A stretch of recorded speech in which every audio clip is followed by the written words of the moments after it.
ദില്ലി മുഖ്യമന്ത്രി രേഖ ഗുപ്ത എല്ലാ ബുധനാഴ്ചയും പതിവായി നടത്തുന്ന ജൻ സുൻവായ് എന്ന് പറയുന്ന ജനസമ്പർക്ക പരിപാടിയിനിടയിൽ ഒരാൾ മുഖ്യമന്ത്രി ആക്രമിച്ചിരിക്കുന്നു. മുഖ്യമന്ത്രിയുടെ തലയ്ക്ക് പരിക്കേറ്റിരിക്കുന്നു. അക്രമി പിടിയിലായി എന്നുള്ളതാണ് തന്നെയാണ് ഏറ്റവും പ്രധാനപ്പെട്ട വിവരം. അതായത് എല്ലാ ബുധനാഴ്ചയും രാവിലെ 7 മണി മുതൽ മുഖ്യമന്ത്രിയുടെ ട്യൂബാറേറ്റ് രഞ്ജിത്ത് നിവാസ് മാർഗിലുള്ള രേഖാ ഗുപ്തയുടെ വീട്ടിൽ ധാരാളം പേർ എത്താറുണ്ട്. അവർ വിവിധ പരാതികൾ മുഖ്യമന്ത്രിക്ക് നൽകാറുണ്ട്. അവിടെ വെച്ച് തന്നെ പരിഹാരം കാണാറുണ്ട്. ഇത് രേഖാ ഗുപ്ത അധികാരമേറ്റതിനു ശേഷം എല്ലാ ബുധനാഴ്ചയും പതിവായി നടന്നു വരുന്ന ഒരു ജനസമ്പർക്ക പരിപാടിയാണ്.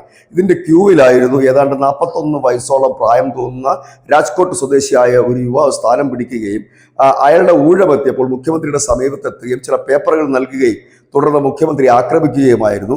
ഇയാൾ തന്റെ ജയിലിലുള്ള ഒരു പ്രതിയെ മോചിപ്പിക്കണമെന്ന് ആവശ്യപ്പെട്ടുകൊണ്ടാണ് അവിടെ എത്തിയതെന്നാണ് അറിയാൻ കഴിഞ്ഞത്. ഏതായാലും വലിയ രീതിയിൽ തന്നെയുള്ള ഒരു അന്വേഷണം ഇപ്പോൾ ആരംഭിച്ചിട്ടുണ്ട്. എങ്ങനെയാണ് ഈ ജനക്കൂട്ടത്തിനിടയിലേക്ക് ഇയാൾ എത്തിയത്, ഇയാൾ മറ്റെന്തെങ്കിലും ലക്ഷ്യമുണ്ടോ എന്നുള്ള കാര്യങ്ങളൊക്കെ തന്നെ അന്വേഷിച്ച് വരുന്നുണ്ട്.